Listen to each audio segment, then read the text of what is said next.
सीधी बात है बंधुओं, हमारा उद्देश्य क्या है? बहुत स्पष्टता से सुनिएगा। कृष्ण प्राप्ति नहीं, सीधे 50वीं सीढ़ी चढ़ने की मत सोचा करो। बीच में बहुत सारी सीढ़ियां हैं, धीरे धीरे चढ़ना पड़ेगा। इतने बड़े पांव नहीं कि आप 50वीं सीढ़ी चढ़ जाओ। हमारा उद्देश्य क्या है? किसी से पूछो, किसी भी भक्त से पूछो, आपका उद्देश्य क्या? तिलक क्यों लगाते हो? नाम जप क्यों करते हो? कंठी माला क्यों करते हो? एकादशी क्यों करते हो? वृंदावन क्यों जाते हो?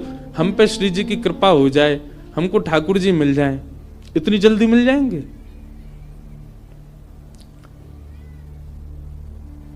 जैसे आप किसी मार्ग पर जाते हैं, जैसे मान लीजिए कि आप ऋषिकेश में बैठे हैं, तो निश्चित है कि बद्रीनाथ ही आते हैं बार बार। बद्रीनाथ जा रहे हो तो ऋषिकेश से आपका उद्देश्य बद्रीनाथ जाना ही है, पर बीच में कई ऐसे शहर पड़ेंगे, अगर आप कहीं भटकोगे तो आप उन शहरों का नाम पूछोगे, ना कि सीधा बद्रीनाथ। 300 किलोमीटर दूर का नाम थोड़ी लोगे। यहां से चलते समय आप पूछोगे, भैया शिवपुरी कितना दूर रह गया? शिवपुरी वहां जाओ, आगे से मुड़ोगे और शिवपुरी आ जाएगा। उससे आगे जाओ, श्रीनगर कितनी दूर है? ये देवप्रयाग कितना दूर है? यहां है देवप्रयाग। वहां के लिए रास्ता कैसे? आपके पड़ाव धीरे धीरे आगे बढ़ते हैं, सीधे ही बद्रीनाथ नहीं पहुंचा जाता। सनई सनई है। वैष्णव का पहला पड़ाव होना चाहिए प्रेम। किस लिए भजन कर रहा है? किस लिए कथा सुन रहा है? किस लिए वृंदावन जा रहा है? किस लिए गंगा जी का आश्रय ले रहा है? किस लिए कंठी पहनता है? किस लिए एकादशी करता है? मैं प्रेमी बनूं। पहले प्रेमी तो बनूं। पहला पड़ाव उसका प्रेम होना चाहिए। प्रेमी बनने का स्वभाव क्या? उसकी दृष्टि बदल जाए। अब वो सबको देख करके मुस्कुराता ही है। मैं ऐसे ऐसे प्रेमियों को भी जानता हूं जो किंचित बात विरह की सुन लें तो नेत्रों से आंसू गिरने लग जाते हैं। प्रेमी का ये स्वरूप हो जाता है कि उस बहुत जल्दी भाव में आ जाएगा, बहुत जल्दी भावुक हो जाएगा। हम होते हैं, हमारे आगे तो व्यक्ति गंगा जी में कूद जाए तो हमको विरह नहीं होता। प्रेमी व्यक्ति कैसा होगा? किंचित कोई भाव ऐसा देख लेगा ना, बहुत छोटा सा, कोई व्याकुल बैठा है, उस व्याकुलता को देख करके वो विरह में आ जाएगा। ये होता है प्रेमी का स्वरूप। आधुनिक भाषा में उसको कह देते हैं ये बहुत इमोशनल है, बहुत जल्दी इमोशनल हो जाता, बहुत जल्दी भावुक हो जाता है। संसार को देख करके भावुक हो रहा है। एक बात बताएं, भावुक व्यक्ति प्रेमी बहुत जल्दी बन सकता है। अगर किसी के अंदर भावुकता बहुत ज्यादा है ना, तो एक प्रकार से वो ये समझ ले कि उसको कई सीढ़ियां पहले से चढ़ा हुआ है। वो भावुक व्यक्ति बस प्रेम की ओर बढ़ जाए, प्रेमी और बन जाए, और अधिक प्रेम हो जाए, और वही प्रेम वृंदावन चंद से हो जाए उसका।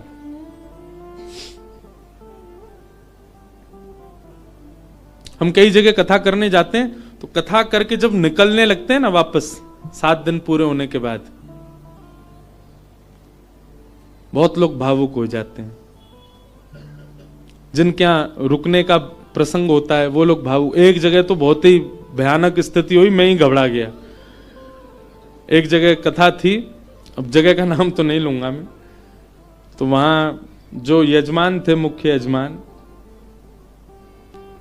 वो इतने भावुक, इतने भावुक, पहले दिन से ही रोने लग गए। मैंने क्यों, क्या हो गया? बोले अब 6 दिन रह गए, आप 6 दिन रहोगे बस, लाल जी के केवल 6 दिन दर्शन होंगे।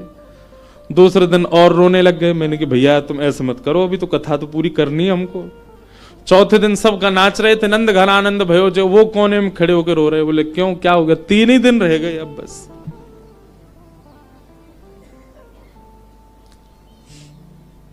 जिस दिन विश्राम दिवस था, मैं तो बहुत घबरा रहा था। मैंने आज क्या होगा, वो पहले दिन से ही रो रहे हैं।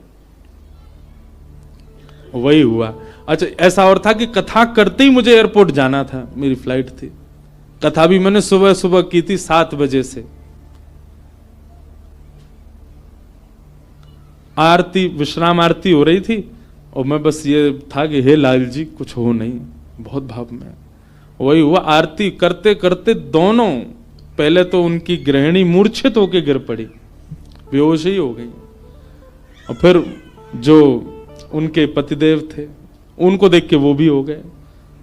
उसके पीछे बिल्कुल भी किंचित ही, हमको तो समझ में आया था नाटक, लेकिन नहीं, वास्तविक था। पानी वानी डाला भैया, उनका ब्लड प्रेशर वगैरह सब कम होता चला गया। एक कथा भी आती है, सुना है?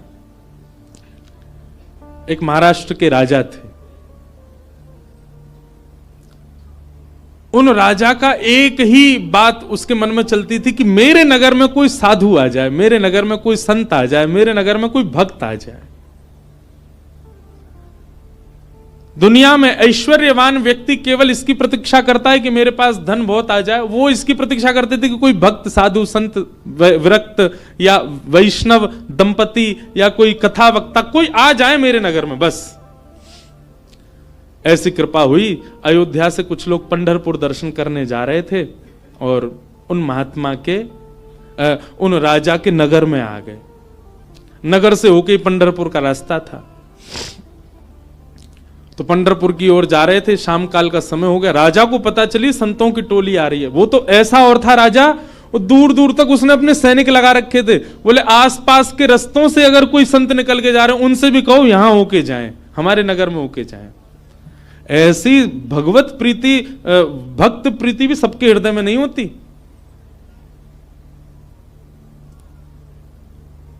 ये बात बंधुओं लिख लीजिएगा, जिस दिन हरि प्रिय आपको प्रिय लगने लग जाए, समझ जाना आप हरि से, आप हरि के प्रिय होते जा रहे हो।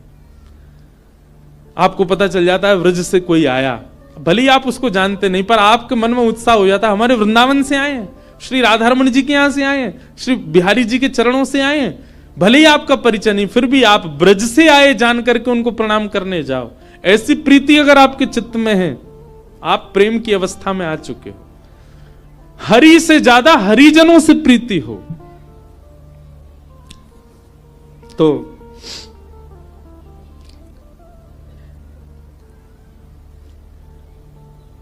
अयोध्या से संतों की टोली आई। रात में राजा ने खूब सुंदर उनका स्वागत किया, सबके लिए बढ़िया शिविर बनवाए, बढ़िया सबके लिए भोजन की व्यवस्था करी। सब साधु महात्मा बड़े प्रसन्न हो गए, बोले वाह भैया राजा, तेने तो हमारा दिल जीत लिया, क्या सुंदर व्यवस्था की, सब संतों के सबके चरण धोए, सबको माला पहनाई, प्रसाद पवाया, सोने की उत्तम व्यवस्था। और राजा रात में सोने अपने महल में नहीं गया, वहीं बैठा शिविर के बाहर ही पूरे परिवार सहित, कि कोई संत कोई आज्ञा कर दें सेवा के लिए, हम उनकी सेवा करें। संतों ने दूसरे दिन उठ करके राजा से कहा, देखो हम तुम्हारी सेवा से इतने प्रसन्न हैं कि हम सबके मन में आया कि हम कम से कम 5 दिन तो यहां रुकें। राजा रोने लगा, बोले महाराज मेरे ऊपर बड़ी कृपा, आप रुकिए। 5 दिन पूर्ण हुए, सब संत बोले भैया हमको पंढरपुर जाना है, अब आप हमको आज्ञा दो। राजा बोला भगवान मैं अपनी एक बात निवेदित करूं। बोले क्या? 5 दिन बाद रामनवमी है, श्री राम जी का अद्भुत उत्सव है, आप लोग सब यहीं रुक जाएं, 5 दिन और रामनवमी करके चले जाएं। संत बोले भाई क्या बुराई है, इतनी अच्छी व्यवस्था राजा कर ही रहे हैं, वहीं बढ़िया कीर्तन भजन होने दो, सत्संग होने दो।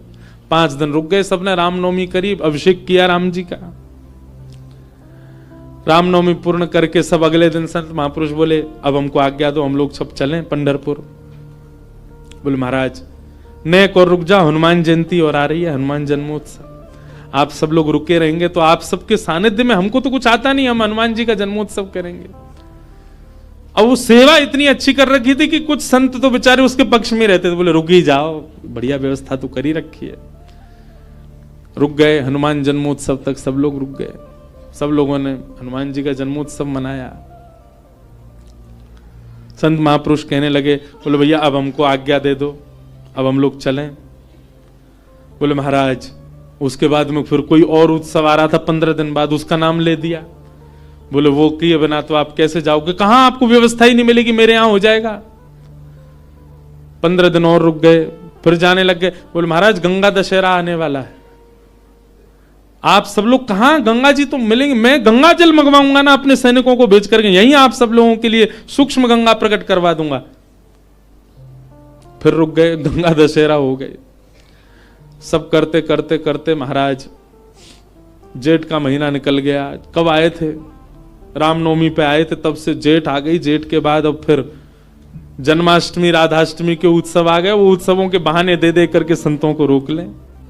महाराज अब तो चातुर्मास करना पड़ेगा आपको, चातुर्मास प्रारंभ, कहां जाओगे, यहीं कर लो। चातुर्मास करवा दिया। चातुर्मास के बाद अब कार्तिक का महीना आ गया, कार्तिक में तो मैं जाने नहीं दूंगा आप लोगों को। दिवाली होली ये तो यही करनी पड़े, होली आ रही है, होली पे तो सब संग रहेंगे। करते करते फिर से रामनवमी आ गई। संत जनों ने चरण पकड़े, बोले राजन अब तो जान दो हम।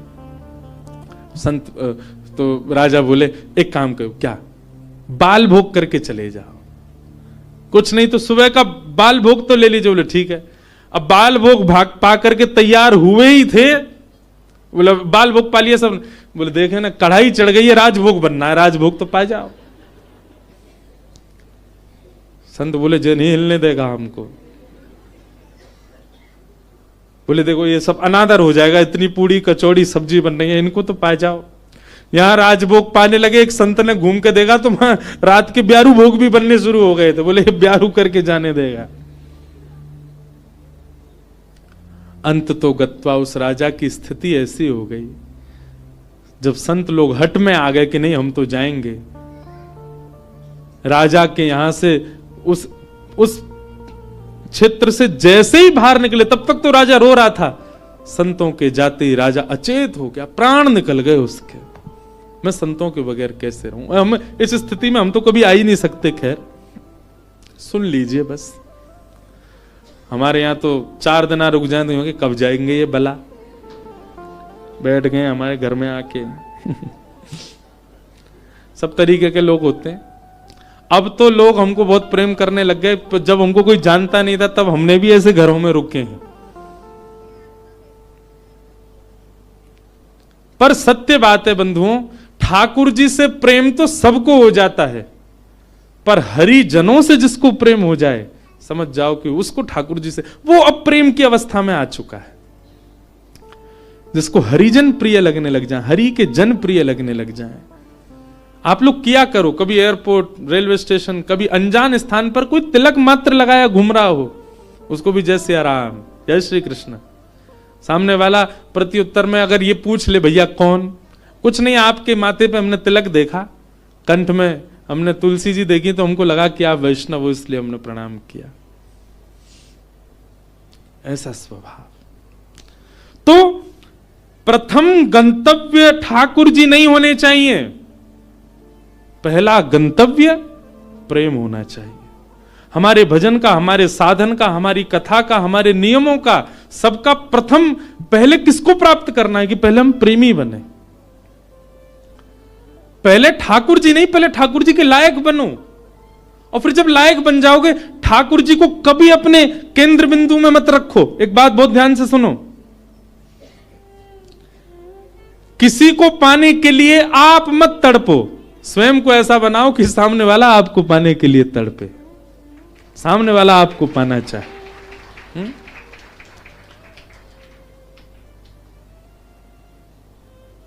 पिक्चरों में ऐसे दिखाते हैं ना कि कोई प्रेम करता था किसी कन्या से और उसको सीधे तो पानी पाया, तो खुद इतना बढ़िया पढ़ लिख करके बड़ा मजिस्ट्रेट बन गया महाराज, आगे पुलिस पीछे पुलिस, अब वो छोरी डोल रही है वाकू पावे को, इससे मेरा ब्याह हो। ठीक वैसे ही ये बात शास्त्रीय है कि ठाकुर जी को पाने के लिए आप केंद्र बिंदु ठाकुर जी को मत रखो चित्त में कि उनको मुझे प्राप्त करना है। ठाकुर जी को जो जो प्रिय है वो सारे गुण मेरे भीतर आ जाएं ताकि ठाकुर जी को मैं प्रिय लगूं। आप पीछे मत पड़ो उनके, स्वयं को ऐसा बनाओ कि ठाकुर जी पीछे पड़े आपके। श्रीमद् वल्लभाचार्य जी के चरित्र में आता है कि, बहुत ध्यान से सुनिएगा,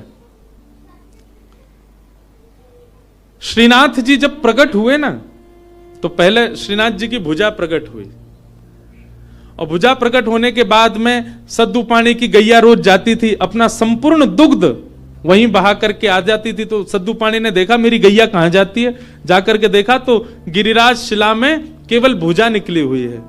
सद्दू पानी ने जब पूरा बाहर निकाला तो श्रीनाथ जी प्रकट हो गए इसी कलिकाल में।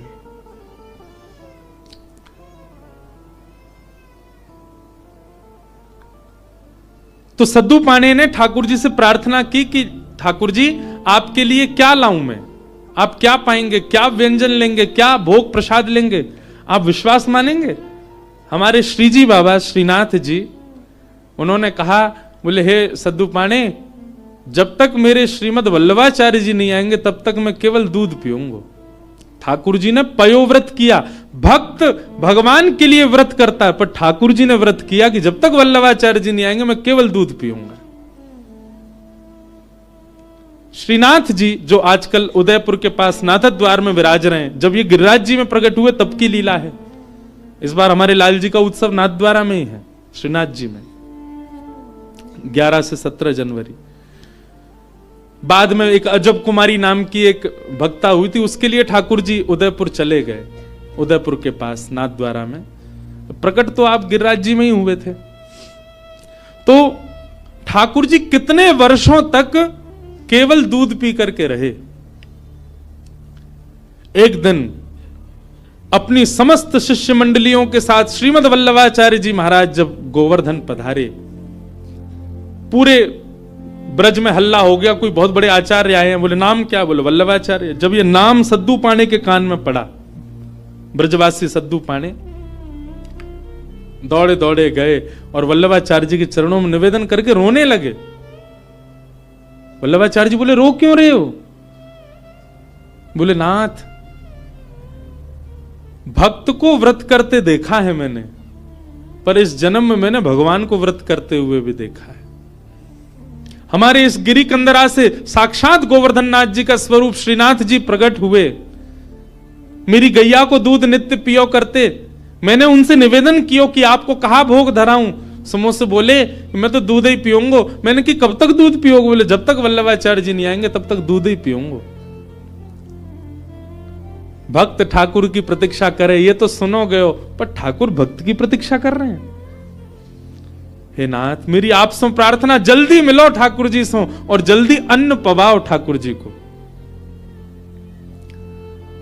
श्रीमद वल्लभाचार्य, आप सबने चित्र देखा होगा निश्चित ही, अगर कोई श्रीनाथ जी से या हमारे गोवर्धन नाथ जी से परिचित है, वल्लभाचार्य जी के भाव में है। सद्दू पाणे ने आवाज लगाई, लालन, हे श्रीजी बाबा देखो श्रीमद वल्लभाचार्य पधारे हैं। और ऊपर से नन्हे से गोपाल जी, 4 वर्ष की अवस्था के गोपाल जी, 2-4 दतुइयां निकली हैं बस, गोल मटोल लाला, घुंघराले केश हैं, वही श्रीनाथ जी। ऊपर गिरी कंदरा से नीचे देखते हैं श्रीमद वल्लभाचार्य जी को, वल्लभाचार्य जी ऊपर देखते हैं ठाकुर जी को, और दौड़े वहां से ठाकुर जी, यहां से वल्लभाचार्य जी, और मध्य गोवर्धन में दोनों ने गाढ़ आलिंगन किया एक दूसरे का। ये चित्र देखा होगा आपने वल्लभाचार्य जी, और नहीं देखा हो तो गूगल पर देखना, वल्लभाचार्य जी श्रीनाथ जी मिलन पिक्चर, ऐसे ठाकुर जी ने आलिंगन कर रखा वल्लभाचार्य जी को, नेत्रों से आंसू गिर रहे हैं। वल्लभाचार्य जी बोले ठाकुर जी आप क्यों इतने श्रम में रहे, कुछ पाया नहीं? तो वल्लभाचार्य जी महाराज ने अन्नकूट बनवाया ठाकुर जी के लिए, 56 भोग तैयार करवाए, और श्री जतिपुरा में, गोवर्धन के जतिपुरा में, वहां श्रीमद वल्लभाचार्य जी ने श्रीनाथ जी का अन्नकूट किया, 56 भोग पवाए, ठाकुर जी का अन्नप्राशन हुआ। मतलब इतने वर्ष बाद ठाकुर जी ने अपना पयोव्रत, दूध का जो व्रत था वो छोड़ के अन्न ग्रहण किया। किसके लिए? अपने एक भक्त के लिए। तो भैया केंद्र बिंदु में ठाकुर जी नहीं, केंद्र बिंदु में प्रेम लाओ। आपके केंद्र बिंदु में प्रेम आ गया और प्रेम आपके चित्त में आ गया तो आप ठाकुर जी के केंद्र बिंदु में रहोगे, ना कि ठाकुर जी आपके केंद्र बिंदु में। स्वयं को निर्माण ऐसो करो, कथा सुन के, संत संग करके, सत्संग करके, वैष्णव संग करके, भजन करके, कीर्तन करके, कि ठाकुर जी आपकी प्राप्ति के लिए विचरण कर रहे हैं, कि जे मुंह को मिले कैसे भी।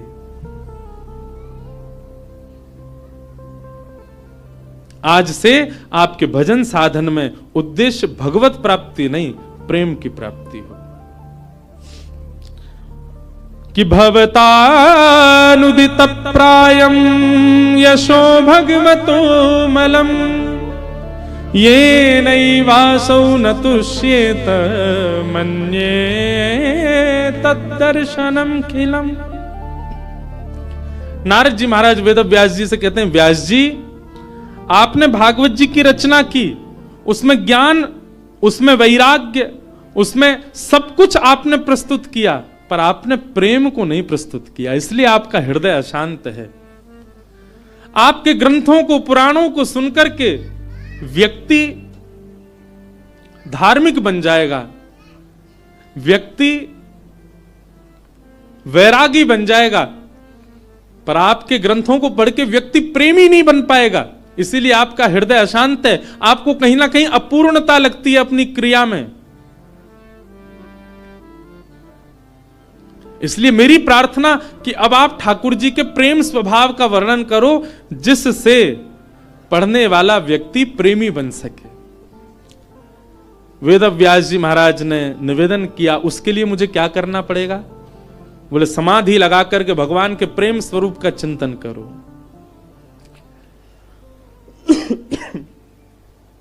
श्री वेद व्यास जी महाराज ने समाधि लगाई और समाधि की भाषा में ही अपने अंतिम कृति का निर्माण किया। वेद व्यास जी ने इसी ब्रह्म नदी में, इसी हिमालय की पर्वतों पर वेद व्यास जी ने ऐसी रचना की जिसको सुनकर पढ़कर के मानव प्रेम का अधिकारी बन जाता है, ठाकुर जी का अधिकारी बन जाता है। और उस संहिता का नाम है श्रीमद् भागवत महापुराण। बोलो भागवत महापुराण की जय। ये प्रेम संहिता है। भागवत जी श्रवण के बाद, भागवत जी अध्ययन के बाद, भागवत जी के अवलोकन के बाद प्रेम प्रस्तुत होता है चित्त में।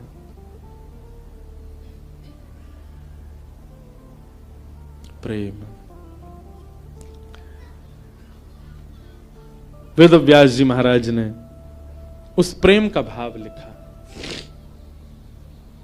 वही भागवत है। बंधुओं, आपको अगर अपनी कृति से, कई लोगों को अपने जीवन से भी बहुत अपूर्णता का अनुभव होता है। हम आपको एक बात बता रहे हैं, बहुत सावधानी से सुनो। अपने कर्म से, अपने जीवन से, अपने संबंध से कई लोगों का मन बहुत जल्दी उचट जाता है। कई लोगों को अपना जीवन भी अच्छा नहीं लगता। क्यों? केवल प्रेम नहीं है आपके जीवन में। आप भागवत जी का आश्रय लीजिए और भागवत जी का आश्रय लेकर के आप प्रेम जीवन में ले आइए, आपको सब कुछ अच्छा लगने लगेगा। एक बात बता रहे हैं, प्रेमी व्यक्ति का स्वभाव ऐसा हो जाता है कि वो अव्यवस्था में भी प्रसन्न रहने लगता है। अप्रेमी व्यक्ति का स्वभाव कैसा होता है? वो कहीं भी जाएगा ना, नाक मुंह मोड़ता ही रहेगा। यहां तो ये है, यहां तो ऐसा है, यहां मैं कैसे बैठ जाऊं, ये मैं कैसे खा लूं, यहां मैं कैसे बैठ सकता हूं, यहां मैं कैसे नहा सकता हूं, यहां मैं कैसे रह सकता हूं, इस व्यक्ति के साथ मैं कैसे जी पाऊंगा, इस माहौल में मैं कैसे रह पाऊंगा। ये सब जगह जो अपने आप को अपरिपूर्ण माने, समझ जाना अप्रेमी व्यक्ति है। पर प्रेमी कैसा होता है? वो जहां बैठ जाता है ना, वो स्थान ही अच्छा लगने लग जाता है। कई बार आपने कुछ ऐसे स्थान देखे होंगे, उन स्थानों पर कभी आपकी नजर ही नहीं पड़ी होगी, या उस स्थान को देख करके आपने सोचा होगा ये तो सामान्य सी जगह है, ये कौन सी बड़ी बात है। पर उसी स्थान पर कोई भगवत प्रेमी जाकर के बैठ जाता है तो उस स्थान की रौनक ही बदल जाती है, उस स्थान का माहौल ही बदल जाता है। अरे स्थान नहीं, कई बार कई रंग हमको प्रिय नहीं होते। मैं अपना अनुभव बता रहा हूं, कई रंग हमको प्रिय नहीं होते, कई कलर्स हमको अच्छे नहीं लगते, पर वही रंग, वही कलर, उसमें कोई प्रेमी व्यक्ति अगर आ जाए, उस प्रेमी व्यक्ति उस कलर में या रंग का आश्रय ले ले, वो रंग भी अच्छा लगने लग जाता है। कई सब्जियां आपको अप्रिय लगती होंगी, पर वही कोई प्रेमी के हाथों से प्रसाद रूप में आपको मिल जाए, आप उसका पान करेंगे, सेवन करेंगे, आपको अत्यंत अद्भुत। और अगर आपको अनुभव करना हो तो हम बता रहे हैं, अरबी की सब्जी हर कोई नहीं पा सकता, इतनी बढ़िया नहीं लगती। हमारी श्री जी को बहुत प्रिय है, किशोरी जी को बहुत प्रिय है, लाडली जी को अरबी का भोग लगता है। कभी जाइए राधाष्टमी के समय पर, या वैसे भी हमारे तटीय स्थान वृंदावन में अरबी की सब्जी बनती है। आप पे कृपा हो जाए, नहीं हो तो वहां किसी महात्मा से कह देना हमको थोड़ा प्रसाद दे दो, वो मधुकरी रूप में आपको अरबी देंगे, आप पाके देखना।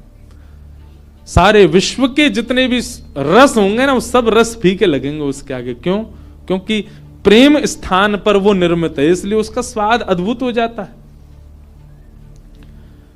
मैं कथा करता हूं, हमको राग रागनी आती नहीं, हम बस ऐसे गा लेते हैं, ये सब गुरुजन बैठे हैं, ये लोग जैसो बजा दें वैसो हम गा दें। कई राग ऐसे हैं, उनको पहले मैं जब सुनता था ना तो मेरा मन बड़ा उच्चाटित सा हो जाता था कि ये कैसे गाएंगे, ये तो बड़ा विचित्र सा राग है। आज वही राग में हम कथा भी कर देते हैं। क्यों? क्योंकि जब प्रेम मिल जाता है, प्रेम एक ऐसा सब्सटेंस है, प्रेम एक ऐसा क्या बोले वो, केमिकल बोले, सब्सटेंस बोले, क्या बोले, वो एक ऐसी वस्तु है, वो जहां मिल जाएगी वो सब प्रिय लगने लग जाएगा। वो प्रेम कहलाता है। प्रेम का मतलब केवल स्त्री पुरुष का प्रेम मत समझा कीजिए आप। कोई प्रिय लगने लग जाए वो नहीं, सब कुछ प्रिय लगने लग जाए, वो प्रेम है। वास्तविक प्रेमी आप अपने आप को ऐसे नहीं मान सकते, उसके लिए नस काट रहे घूम रहे हैं, हॉस्पिटल में भर्ती है गए, वो क्या बता रहे हैं, बोले भाई टैग लग गया इसके ऊपर, काहे का, बोले प्रेमी है। आप इस प्रकार प्रेम की अवहेलना मत करो, प्रेम की निंदा मत करो।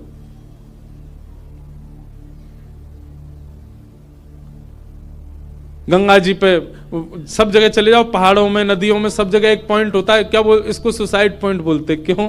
यहां से व्यक्ति अपने प्रेमी के लिए त्याग कर देता है, आत्महत्या कर लेता है। ये प्रेम है। प्रेम में केवल एक व्यक्ति प्रिय नहीं लगता, प्रेम में सब कुछ प्रिय लगने लग जाता है। बुद्ध, भगवान बुद्ध प्रेमी थे। एक मदिरा पान किया हुआ व्यक्ति जिससे सब दूर भागते हैं, नाली में पड़ा था और बुद्ध भगवान ने उसको देख लिया, अपने शिष्यों से कहा तुरंत इसको निकालो यहां से। कोई पीछे जा रहा, कोई आगे जा रहा, सोच रहे हैं, विचार कर रहे हैं, नाली में पड़ा है, दुर्गंध आ रही है, इसने पी भी रखी है।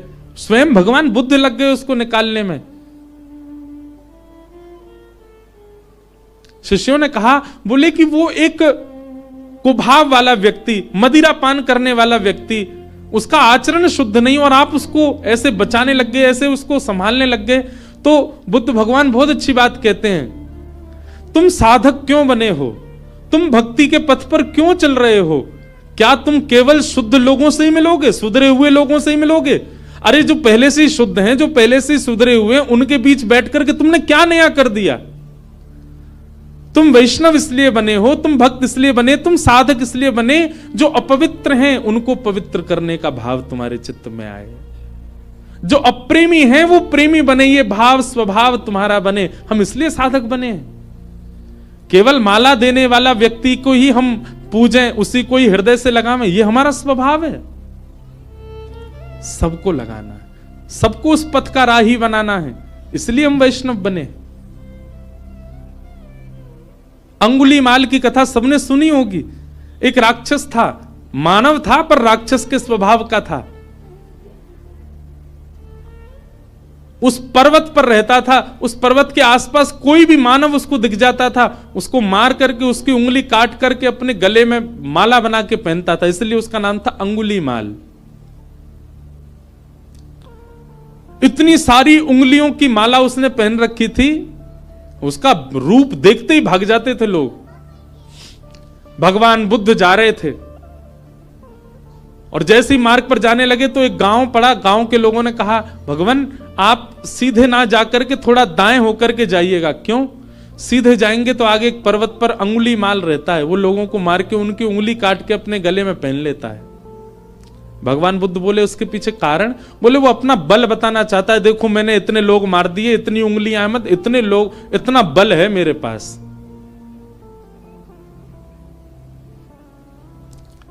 भगवान बुद्ध कहते हैं भय का बल नहीं होता, प्रेम का बल होता है।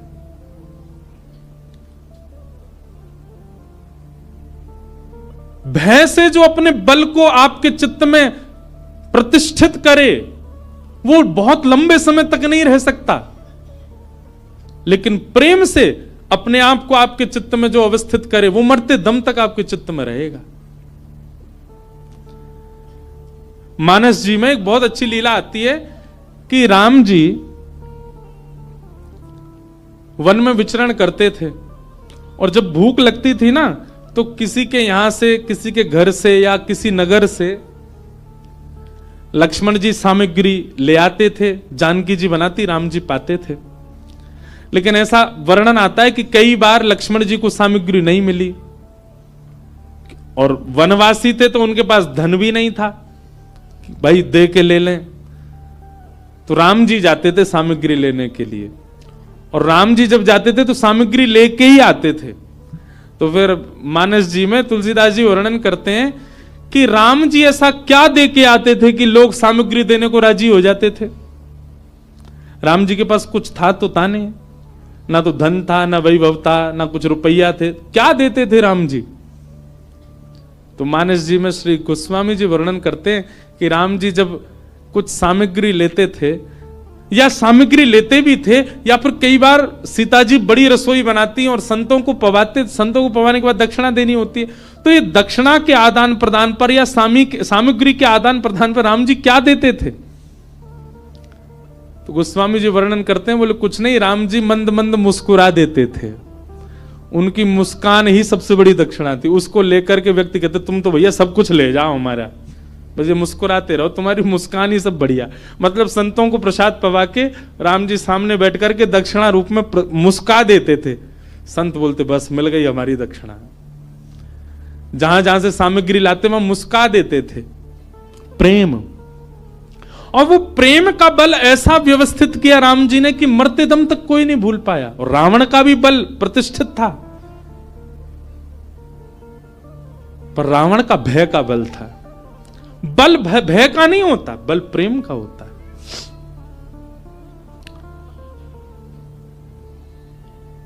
बुद्ध भगवान चले गए उसी मार्ग पर जहां अंगुलीमाल था। जैसे ही पहुंचे पर्वत के ऊपर, अंगुलीमाल ने दूर से ही कहा मैं साधु सन्यासियों का बहुत सम्मान करता हूं, पहले तुमको सचेत कर रहा हूं, मार्ग बदल दो अपना, मेरे पास आ गए तो तुम्हारा सर धड़ से अलग कर दूंगा, मैं चेतावनी दे रहा हूं, मेरे पास मत आना। पर बुद्ध रुके नहीं, सीधे चले गए। तुम जानते नहीं हो मुझे, क्यों चले आए हो मेरे पास। और क्रोध में भर के थोड़ा और चेतावनी देने के लिए अंगुलीमाल एक वृक्ष के नीचे खड़ा था, उस वृक्ष की डाल पकड़ करके जोर से खींच ली, डाल टूट गई। बुद्ध भगवान मंद मुस्काते सामने खड़े हो गए। अंगुलीमाल तुम देख नहीं रहे हो। अंगुलीमाल बोला तुम देख नहीं रहे हो मैं कितना बलवान हूं, और तुम चले आ रहे हो, मैं तुमको मना कर रहा हूं फिर भी रुक नहीं रहे हो। डाल हाथ में पकड़ करके खड़ा था। बुद्ध भगवान बिल्कुल सौम्य भाव से उसके समीप गए और कहा ये डाल तुमने तोड़ी? बोले हां। अब इसको जोड़ दो, जहां से तोड़ी है इसको वहां लगा दो पुनः। अंगुलीमाल बोला कैसी बात कर रहे हो, ये तो संभव ही नहीं है, मैं इसको नहीं लगा सकता दोबारा। बोले क्यों, जब तोड़ने की सामर्थ्य है तो जोड़ने की भी होगी, इसको जोड़ दो, यथावत जैसी थी वैसी जोड़ के दिखा दो। अंगुलीमाल बोला यह संभव नहीं है। बुद्ध भगवान कहते हैं जिसको तुम जोड़ नहीं सकते उसको तोड़ने का अधिकार तुमको किसने दिया? इतनी उंगलियां गले में पहन करके घूमते हो, तुमने इतने लोगों को मार दिया, अकेले इस पर्वत पर रहते हो, पूरी दुनिया तुमसे भय खाती है। सोचो, विचार करो अंगुलीमाल, जितनी उंगलियां तुमने गले में पहनी हैं, प्रेम से यदि इतने लोगों को अपने संग में रखते, पूरी दुनिया पूजती आज तुमको। अपने प्रेम स्वभाव से इतने लोगों का संग पाते तो तुम ज्यादा बलवान होते, लेकिन तुमने उनको मार दिया, उनकी उंगलियां डोल रहे हो लेके गले में। अगर इतने लोग तुमने जोड़े होते खुद से तो तुम श्रेष्ठ माने जाते। और इतना कहकर के बुद्ध चले गए। अपनी कुटिया पर जाकर के रुके, पीछे देखा ही नहीं। कुटिया पर जाकर के जब पीछे देखा, अंगुलीमाल चरणों में गिर गया, बुद्धम शरणम गच्छामि, मुझ क्षमा कर दो भगवान, और सदा के लिए उनके हो गए। यह है प्रेम। प्रेमी जब व्यक्ति होता है वो सबको प्रेमी बनाता चलता। जैसे किसी के अंदर कोई इत्र लगाए घूमे, जहां से निकल जाए सब जगह सुगंधित होती चली जाती है, वैसे ही भक्ति साधना से व्यक्ति जब प्रेमी बन जाता है, वो जहां जाता है, जिस स्थान पर जाता है, जितने लोगों से मिलता है, उनको भी प्रेमी बना देता है, उनको भी प्रिय बना देता है, उनको भी भक्त बना देता है, उनको भी साधक बना देता है। प्रेम। और श्रीमद् भागवत प्रेम प्रस्थापित करती हैं श्रोताओं के चित्त में। भागवत जी की रचना हुई और रचना करने के बाद वेद व्यास जी महाराज ने विचार किया, अब इस भागवत को हम घर घर तक, जन जन तक कैसे पहुंचाएं। तब वेद व्यास जी महाराज ने अपने पुत्र सुखदेव जी का आवाहन किया कि यम प्रव्रजन्तमनुपेतमपेत कृत्यम द्वैपायनो विरह कातरया जुहाव पुत्रेति तन्मयतया तर्वोऽभिनेदु तम सर्वभूत हृदयं मुनिमानतोऽस्मि। श्री सुखदेव जी महाराज आए। वेद व्यास जी के पुत्र हैं सुखदेव, लेकिन जन्म लेते ही आप ब्रह्म के ध्यान में चले गए थे। लेकिन श्री व्यास जी ने भागवत के श्लोक जब इनको सुनाए तो ब्रह्म ध्यान छोड़कर के भागवत जी की सन्निधि में आ गए और कहा, मैं तो निर्गुण निराकार ब्रह्म की उपासना कर रहा था, पर मुझे अब सगुण साकार में मन लग गया है, मुझे इन्हीं की आराधना करनी है। व्यास जी ने भागवत जी का अध्ययन सुखदेव जी को कराया और श्री शुकाचार्य जी ने वही भागवत की कथा राजा परीक्षित को सुनाई।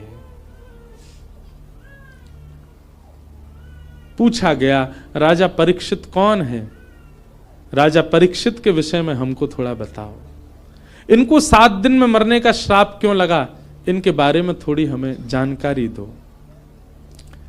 तब राजा परीक्षित के विषय को बताने के लिए यहां से महाभारत का थोड़ा प्रारंभ किया। यदा मृधे कौरव संजयानाम वीरेस्वथो वीर गतिम गतेषु व्रकोदरा विग्ध गदा विमर्श भृगनोरुदंडे धृतराष्ट्र पुत्रे। श्री परीक्षित जी महाराज का चरित्र और उनको 7 दिन में श्राप क्यों लगा, ये सब विषय सुनाए गए।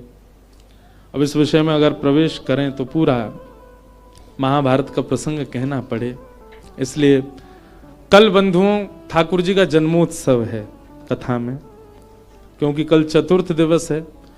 कल गंगा के तट पे आनंद उत्सव होगा, खूब आनंद से हम लोग नाचेंगे गाएंगे, जन्मोत्सव मनाएंगे श्री ठाकुर जी का। यमुना तट पे तो मनते ही रहते हैं ठाकुर जी के उत्सव, कल गंगा के तट पे होगा। आप सब लोग समय से पधारिएगा। आज श्री गिरधर लाल जी के दर्शन का समय तो है, पर हम आप सबकी संख्या देख के डर रहे हैं, क्योंकि जहां हम रुके हैं वो स्थान तो बहुत छोटा है। तो जो लोग यहां रुके ही रहे हैं अभी 6-7 दिन, वो लोग तो कल भी आ सकते हैं, परसों भी आ सकते हैं। रोज मिलेंगे ठाकुर जी 1:30 से 2:30 बजे तक गंगा दर्शन राम झूला के पास, इधर स्वर्ग आश्रम में। और जो लोग दूर दूर से आए बस वही आ जाना दर्शन करने। बाकी के जो लोग यहीं डटे हुए हैं उनके लिए तो लाल जी यहीं हैं, उनके लिए हम एक शाम का भी समय कल बता देंगे, वो लोग शाम को भी आ सकते हैं। इतनी संख्या में लोग आ जाएंगे तो फिर वो लाल जी हमारे डर नहीं जाएं, गंगा जी में गिरगिरा जाओगे, क्योंकि बगल में ही गंगा जी हैं। तो आप सब लोग बड़े भाव से पधारो। कल ठाकुर जी का जन्मोत्सव हम लोग कथा में मनाएंगे। पीले पीले वस्त्र पहन करके आना, आभूषण ज्यादा पहन के मत आना, अपना ध्यान रखना, क्योंकि चोराग्रगण्य श्री कृष्ण की कथा है तो निश्चित है उनके 2-4 दूत तो कथा में आते ही होंगे जो आपके आभूषण हरण ना कर ले जाएं, इसलिए बहुत ध्यान रखना। श्यामा हृदय कमल सो प्रगट्यो, श्यामा हृदय कमल सो प्रगट्यो, श्यामा हृदय कमल सो प्रगट्यो, श्यामा हृदय कमल सो प्रगट्यो, और श्याम हृदय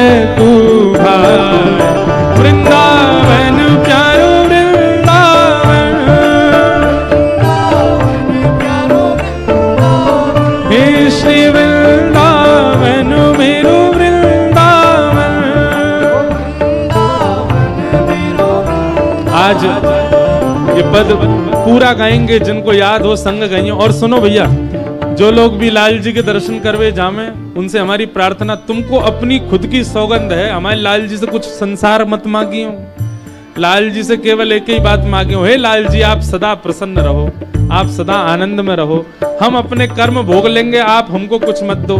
कुछ मांगना नहीं ठाकुर जी से, ठाकुर जी से केवल उनकी प्रसन्नता मांगिएगा।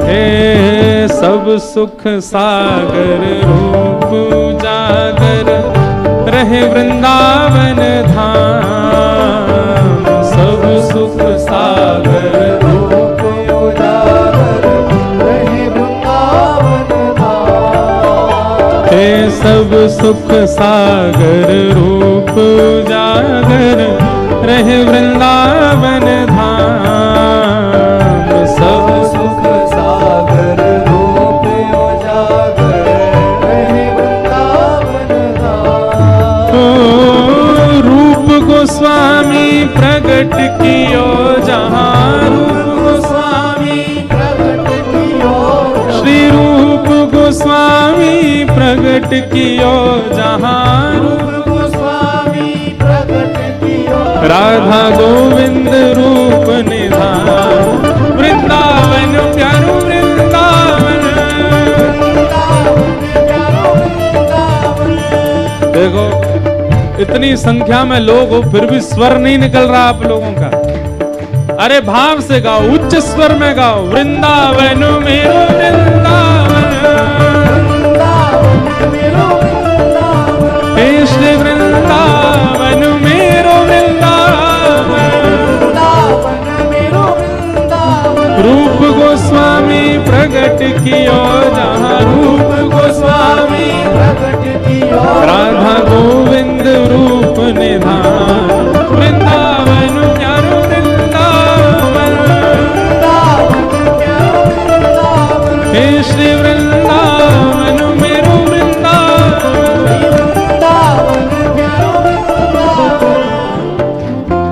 विहरत निस दिन कुंज गलन में, ब्रज जन मन सुख धाम।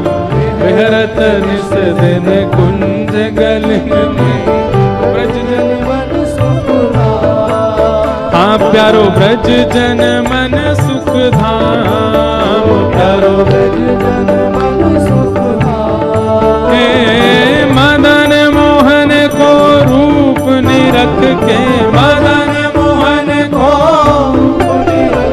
श्री मदन मोहन को रूप निरख के, मदन मोहन को रूप निरख हे सनातन बलि बलि जाए, वृंदावन प्यारो वृंदावन, प्यारो वृंदावन। हे श्री वृंदावन मेरो वृंदावन। मदन मोहन को रूप निरख के, मदन मोहन को सनातन बलि बलि जाए, वृंदावन प्यारो वृंदावन, हे श्री वृंदावन मेरो वृंदावन।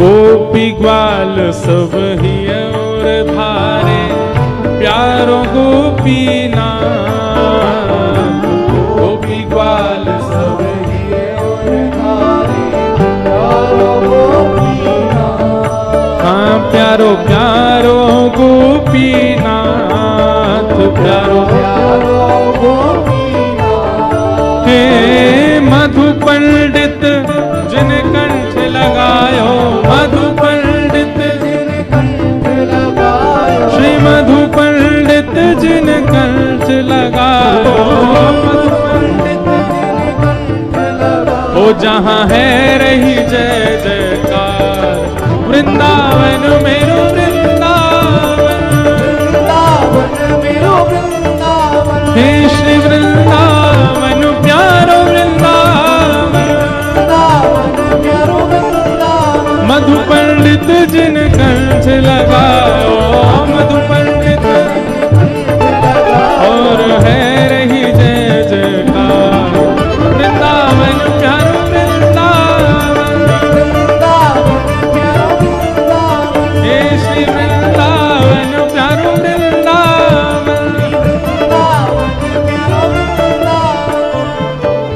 श्री गोपाल भट्ट झुके हृदय वेदना प्रगट्यो शालिग्राम।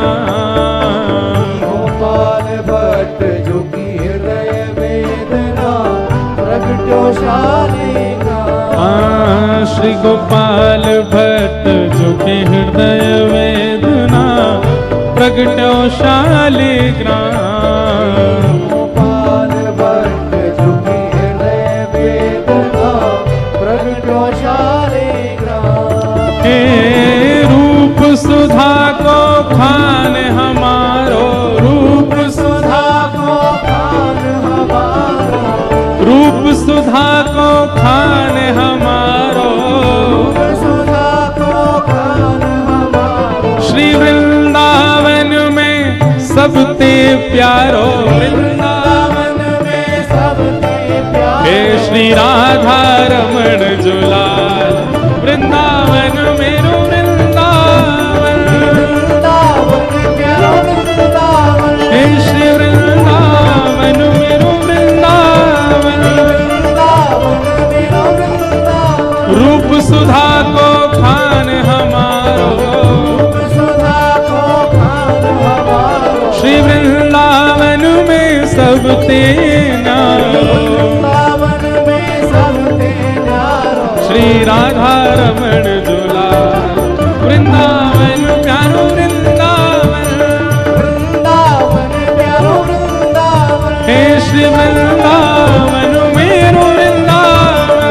वृंदावन मेरो वृंदावन। जज राधा रमण मेरो राधा रमण, राधा रमण मेरो राधा रमण। ओ मेरो राधा रमण प्यारो राधा रमण, राधा रमण प्यारो राधा रमण। ओ मेरो राधा रमण प्यारो राधा रमण, राधा रमण प्यारो राधा रमण। ओ मेरो राधा रमण प्यारो राधा मेरो राधा रमण प्यारो राधा रमण।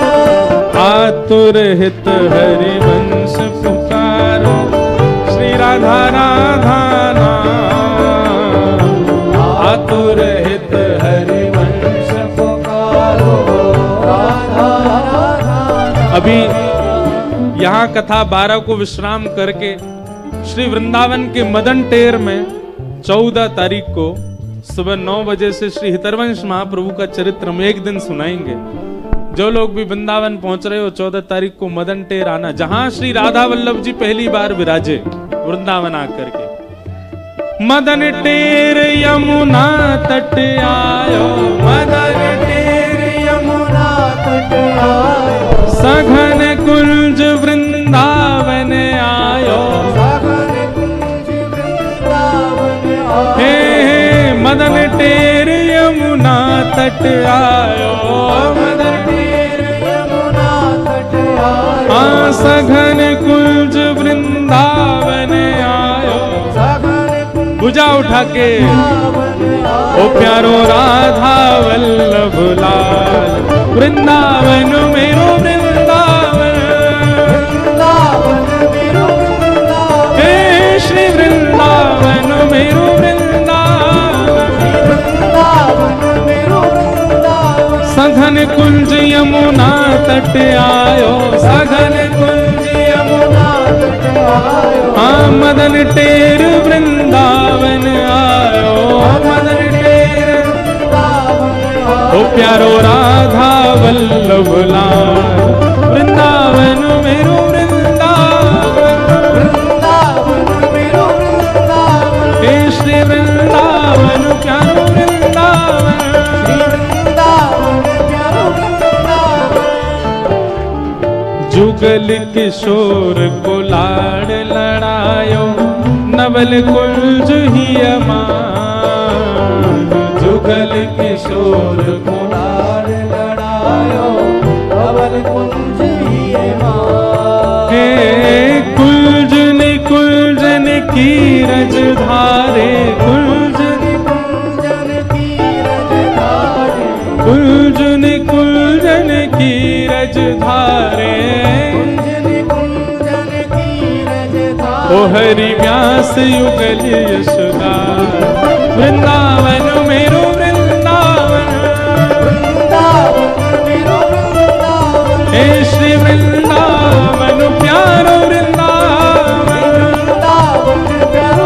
देखो वैसे तो अधिकतर सबको पता है कि हम लोग क्या गा रहे हैं, वृंदावन के 7 निधियों को प्रणाम कर रहे हैं। वैसे सबको पता है, जिनको नहीं पता हम उनको बता रहे हैं। हमारे वृंदावन के प्रथम ठाकुर कौन है? बोलो, श्री गोविंद देव। वृंदावन के दूसरे ठाकुर श्री मदन मोहन, तीसरे ठाकुर श्री गोपीनाथ, चौथे ठाकुर श्री राधा रमण, पांचवें ठाकुर श्री राधा वल्लभ और छठवें ठाकुर जिनको अभी हम गा रहे हैं श्री जुगल किशोर और 7वें ठाकुर श्री कुंज बिहारी लाल। तो इन 7 को हम प्रणाम कर, जिनको नहीं पता हम उनको बता रहे हैं। अभी जुगल किशोर जी को प्रणाम कर रहे हैं। कुंज निकुंजन की रजधारे, कुंज निकुंजन की रजधारे, हरि व्यास युगल यश गाए, वृंदावन मेरो वृंदावन, हे श्री वृंदावन प्यारो वृंदावन।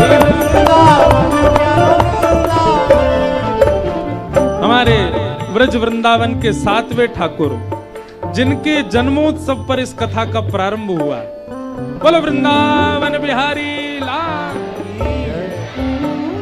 भुवन चतुर्दश की सुंदरता, निधिवन करत बिहार, भुवन चतुर्दश की सुंदरता, निधिवन करत बिहार। हे भुवन चतुर्दश की सुंदरता, निधिवन करत बिहार, चतुर्दश की सुंदरता, निधिवन करत बिहार। हे श्यामा प्यारी कुंज बिहारी, श्यामा प्यारी कुंज बिहारी, श्यामा प्यारी बांके बिहारी, श्यामा प्यारी बांके बिहारी। और जय जय श्री हरिदास, वृंदावन मेरो वृंदावन, वृंदावन मेरो वृंदावन, हे श्री वृंदावन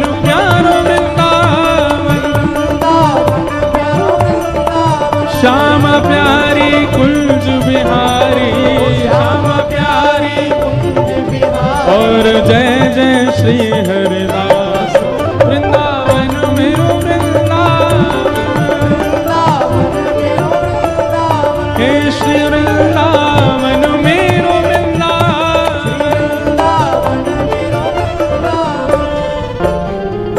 जिनकी कृपा से यह रस प्रकट वृंदावन अभिराम, जिनकी कृपा से यह रस प्रकट वृंदावन अभिराम। हे जिनकी कृपा से यह रस प्रकट वृंदावन अभिराम, जिनकी कृपा से यह रस प्रकट वृंदावन अभिराम। हे सप्त निधिन को ही उजियारो, सप्त निधिन को ही उजियारो, यह आनंद करवावे वारो, यह आनंद करवावे वारो।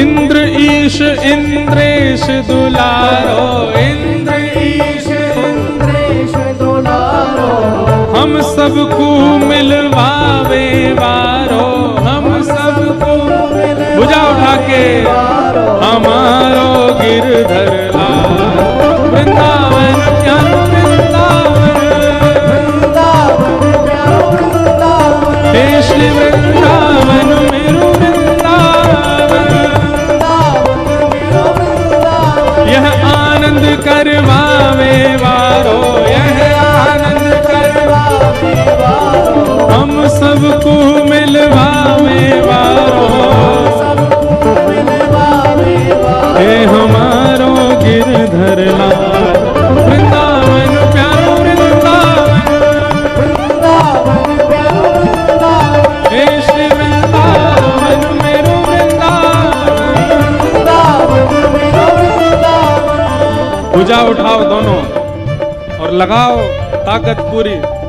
जो सबसे ऊंचो जाएगो वही को मिलेगी माला मंच से।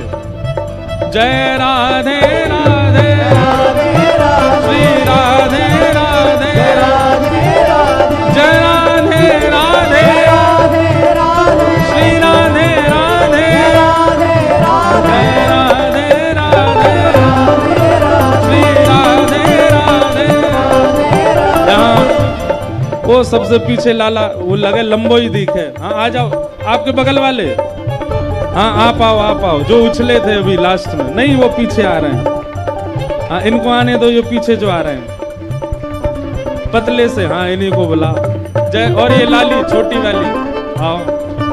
जय राधे राधे श्री राधे राधे कृष्ण भानु दुलारी श्री कृष्ण प्यारी बरसाने वारी कृष्ण भानु दुलारी जय राधे राधे श्री राधे राधे जय राधे राधे श्री राधे राधे जय राधे राधे श्री राधे राधे जय राधे राधे श्री राधे राधे जय जय